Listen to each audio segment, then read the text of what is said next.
Hello, Gregor Arturo here. So I'll start this video by saying that this camera has 144 minutes left on it. The number 144 is probably like the fourth time I've seen it today. And yesterday and the day before. And well, 144, it's a very harmonious number. It's harmonious in astrology, 144 degrees. And that's cyclical feminine energy, and then there's linear energy in which you just view the number 144, and it's 12 times 12 is 144. It's also the midpoint it's one of the midpoints in the Fibonacci sequence. I think there's 144 elements in this universe. It's a harmonic number for light. It's revolutionary. If you think a pentacle rotates 144 degrees, and so I'm going to start out, this conversation with synchronicity, because synchronicity is compounding everything right now. It's just taking off at exponential levels. So in my last videos, I talked about March 9th, and we had a new Mayan cycle, and we're moving into another Mayan tone. We're in these tones, these 18-day tones, May 20th. We have a full moon, the 17th, and today we have this really crazy rare alignment, which they talked about having a major earthquake on it.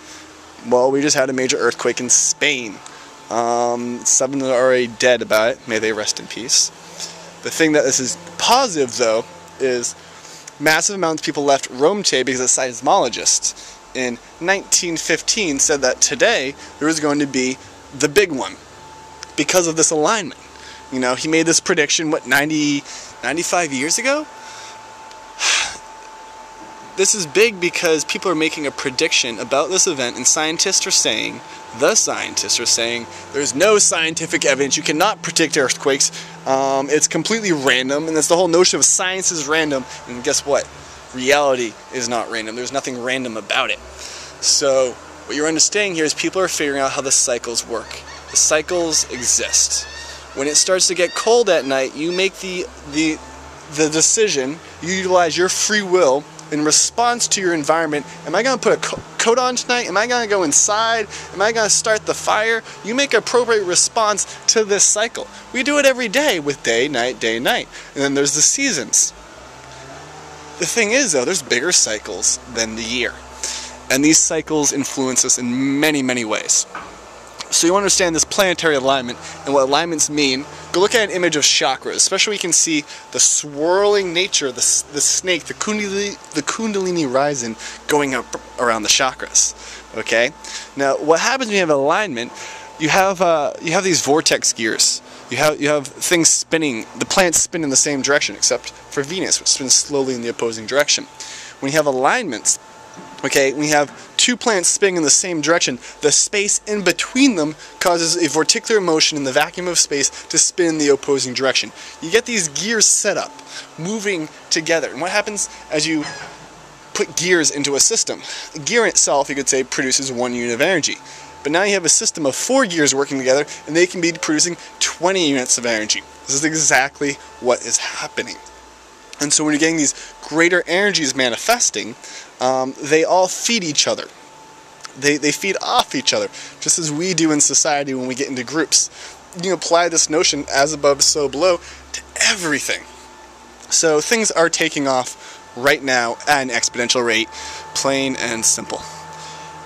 So right now I'm in Florida. I'm in the island of Anna Maria, near the very tip, which is at the bay next to Tampa Bay, Clearwater, and this is quite the vortex area.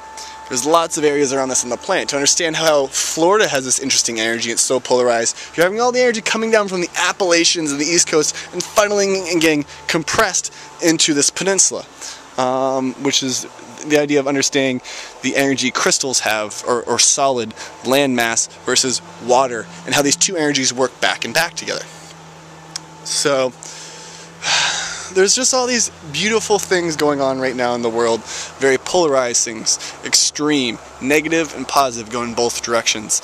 And we have to do our part well, you can do your part, you can choose to do your part, you can just play with it, you can decide whatever way you want to go. That's free will. So things are coming together for me. In my perspective, things are working out really, really good. I have a place in Asheville to manifest what I need to manifest. It's gonna pick up where the Freemasons left off. It feels good, it feels right. If you want to tag along, there's an open invitation. I need all the light workers I can get. We need all the light workers we can get.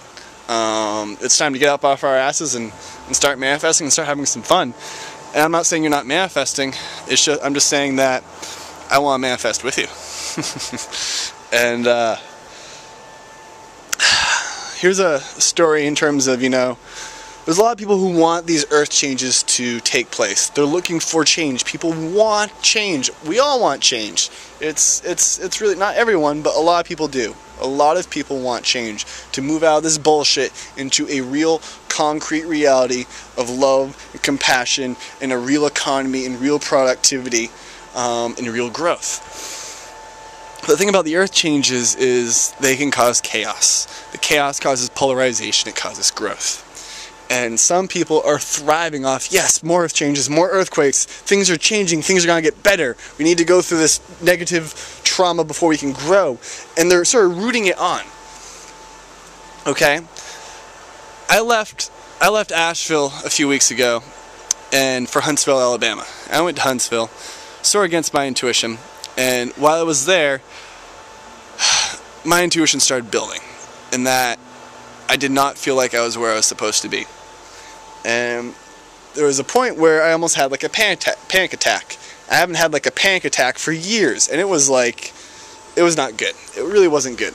And I was just like, I need to get out of Alabama. I need to get out of Alabama. It was such a strong insight. And then Wednesday came along, and Wednesday my friend, Michelle, was going to come down for other reasons too, but grab me and go back up to Nashville. Or just east of Nashville in Lebanon, Tennessee. And she called me that day and she's like, these storms are coming in, I don't think I'm going to be able to come down and grab you. Well, I had a fail-safe. I always have a fail-safe. So my fail-safe was if she couldn't come down and get me, even though it seemed like everything was going to work, but I was going to fly to Florida. I was going to fly to Orlando. And that day came around. She said she wasn't coming down to come get me, and the Huntsville airport closed. And then I wrote it out. You know exactly what I'm talking about when I wrote it out. 20 miles from where I was an F5 tornado that had moved about 130 miles. It was the strongest tornado in 56 years. It was the strongest tornado to hit the U.S. in my lifetime. It was the most devastating incident of tornadoes to hit this country in my lifetime. Same with Japan. Most devastating earthquake in my lifetime. And that's just my perspective. Like, I don't even know about your guys' perspective. This is just mine. We all have our own unique perspectives to what's going on. The thing is, there are compounding things happening. There are energies happening, and they're happening in pulses. Bam, bam, bam. And they're going to keep getting bigger. The resonance is going to build. This wave is feeding this whole situation, this 9th wave of the Mayan calendar. And it's going to be feeding it, and feeding it, and feeding it. I just had a situation with a friend, where they're interacting with some spirits. They're spirits from a parallel timeline to our own. And one of them is his past life, or literally his incarnation, but in a different parallel world, who's moved over to this world, and literally they're sort of merged beings. And he is seeing everything from this world. What's interesting is, in this reality, World War II didn't happen. And we couldn't figure out exactly when, but sometime during the Great Depression, after the Great Depression, right before World War II, something different happened. World War II did not happen, and a whole different reality manifested. This is a timeline that diverged from ours. There's all these timelines swimming around our main timeline, if you want to even call ours the main timeline. And they're moving in and out of each other, and there's an infinite amount of them. And so many little things can cause timelines to diverge and diverge and diverge. There's all these perspectives of reality happening. But what's happening right now, it's funny, I was even looking at it, even the lens of this camera is collapsing to a single point of perspective. And that's exactly what's happening. Everything is moving through this vortex, and it's compressing and accelerating.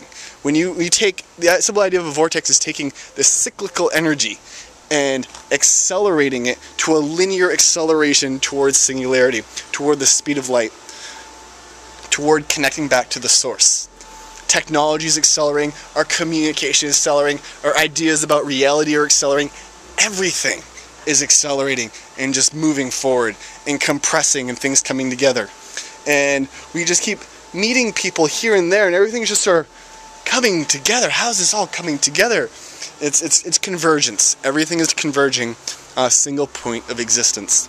Now, with my friend, to help understand what he was going through, I did some dowsing, and it was interesting. I even feel like I need to douse on these things, and that it was just coming to me naturally, in that all these timelines reconverge on All Hallows Eve this year. And the Mayan calendar ends October 28th, 2011. One of the Mayan calendars. The one that Ian Lungold and John Callahan promote, which I call the fractal long count. And these are the cycles that dictate us. They dictate our astrology. It's this global astrology that dictate our behaviors and our experiences.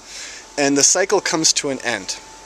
Now what's interesting is there's alignment around just after this, possibly on All Hallows Eve, with Comet Elenin. And the only thing I thought was interesting is the alignment actually happened on October 28th. Because it takes 3 days for the Earth's dynamo to pick back up, approximately, and start moving in the other direction. What I mean by that is there's such an intense energy that it stops the vorticular gear, the black hole, this vorticular motion at the core of the Earth, the hurricane, and it stops it. And it starts reversing in the other direction. It has to pick up speed, the acceleration. We're at a constant speed right now, but it has to re-accelerate. It takes about 3 days, which would be All Hallows Eve, when the veil of the dimensions, the wall that separates us, is thinnest. And to me, this is where you could have singularity, where we move through a point of singularity. This entire reality moves through singularity. Our perspectives move through singularity. Then boom, we get thrown out the other side. Completely thrown out. And what happens? I don't know. It sounds fun. It sounds pretty epic. You know, this is way up there, right there with Homer in terms of some crazy epic stuff going down. And think about it, because I think we all are. We're all trying to figure out what's going on. But the one thing is there is an acceleration. There is a quickening. There is a compression of experiences, everything coming toward this point in time. It's a lot to take in. The Mayan calendar is so beautiful and intricate, it's mind-blowing. To see how the calendars interconnect and relate is just unbelievably cool. So, October 28th to December 21st, 2012, 420 days transgressed. Now, the Tolzien calendar, which your symbol comes to, which where you get your Mayan symbol from, I'm a human, I'm a manifester of free will. And this is what I do. This is what I'm doing with my YouTube channel, is I am creating all this free will by instilling thought into people, and they can choose what they then want to do with thought. Turning all these zombies into living, breathing human beings. I'm not saying you're a zombie, but god damn it, there's a lot out there. So that's the Tolzien calendar, is how you find your Mayan symbol. And it's, 13 months, 20 days. There's 20 of these symbols. And the Tolzien calendar lines up with the October 28th date. It keeps going though. It doesn't end like the other calendar. It keeps going. Their sacred cycle, because they consider the most sacred spiritual calendar, is that calendar. It keeps moving. So 420 days go before the long count calendar, which is the third calendar. There's a fourth one, the Hob calendar. That's their seasonal solar calendar, which is like what we use. And that's their least important one. They just use that really for growing. The Tolzien calendar goes through the golden ratio of cycles. 420 divided by 260 equals the golden ratio. It's 21/13, Fibonacci numbers. So these are natural cycles interlocking and weaving throughout time. So what I'm implying for the people who don't watch this channel, because the people who watch this channel don't necessarily need this, but god damn it, it's time to wake up. It's time to feel the energy and feel the things moving. The planetary alignment today is insane. I've already experienced it for myself. It is insane, the energies that are being thrown at this earth right now. And my experience is just compounding and compounding and compounding day in and day out. And from my global, from me communicating with other individuals, that seems to be the case too. People are experiencing this acceleration, and it's just like, wow. And it's time for our family to come together and do what we gotta do, at the same time have a blast doing it. And it's gonna be good. It's gonna be fun to get thrown into that singularity, even if it's just a heartbeat, and thrown back out. All these timelines coming back together, reconverging. All these parallel timelines. The thing is, if they reconverge, what's it gonna be like on the other side? How are we going to perceive time? That's the big question. That's the question a lot of people are wondering, who've started to think about this metaphysically. That's something no one can really answer, because we haven't experienced it. And I know there's some people in this reality who have experienced it, but a lot of us haven't. And it's time to, it's been time for a while to hop on this bandwagon and then start going with it. Start manifesting, because it's, god damn it, manifestation is great right now. You plant a seed and boom, it's growing faster than you ever thought before. And that's been my overall experience with things lately. It's been intense, it's been insane. Seeing everything that's just transpiring right now, it's just compounding. That's such a good word. Things are just compounding right now and building on top of other things so fast. It's faster than I can't fathom it. I'm like all synchronicity out. It's like, I wish Douglas Adams was alive right now and just be like, whoa, this is intense. I mean, he's probably up there watching us right now being like, they know what I'm talking about. Because this has been some intense times. I went to a fundraiser a few days ago, and I kept thinking, it's like, oh, why am I at this fundraiser? This is not my scene. There's a bunch of yuppies. Why did the universe send me here? There has to be some reason the universe sent me here. And out of like the few hundred people at this fundraiser, at my table of 7, I happened to be sitting next to a guy who works on Tesla technologies and Victor Schauberger technologies, and entwining them together to make what I heard is pretty much the most efficient heat pump system I've ever heard, at the same time using the water as an electrical transformer. And made a big connection right there. Awesome conversation. But yeah, out of all these people at this event, I happen to sit next to someone who knows about Victor Schauberger. What's the chances of that? Astronomical. This is exactly what Douglas Adams would point out. They're astronomical. But the reason it's happening is he's vibrating at this wavelength, I'm vibrating at this wavelength, and the resonance pulls us together. That's the vortex in motion. That's us dancing to this beat of reality and how we entwine in and out at different points of our experience. So, take a breath for a second. Let's take a deep breath. Yeah. There we go. I love it all, you guys. Love you a bunch. Let's take the fear and start transmuting it. Not running from it, not avoiding it, because a lot of us are running from it. A lot of us, it's overwhelming us. But it's time to transmute it. It's time to feel the compassion. Go with the flow. Hop on this bandwagon and like start manifesting, start loving, start doing everything we can to polarize this world in a positive direction. It's the powers that be. I think they know about October 28th. I think they're fully aware of it. And they want, when your free will takes hold, they want that free will to move in a direction of fear. What I'm going to say? Hell no. I'm going to dance. That's what I'm going to do. I'm going to dance. I'm going to spin some fire. I'm going to make some macro-sized vortices and get Gaia laughing with me, because we need to manifest. We need to do what's right, what's in our hearts, what we feel is true. And yeah, you know exactly what I'm talking about. Yeah, you do. You know exactly what I'm talking about. So I'm going to leave it at that. And you guys have a good one. Namaste. Gregor out. Oh.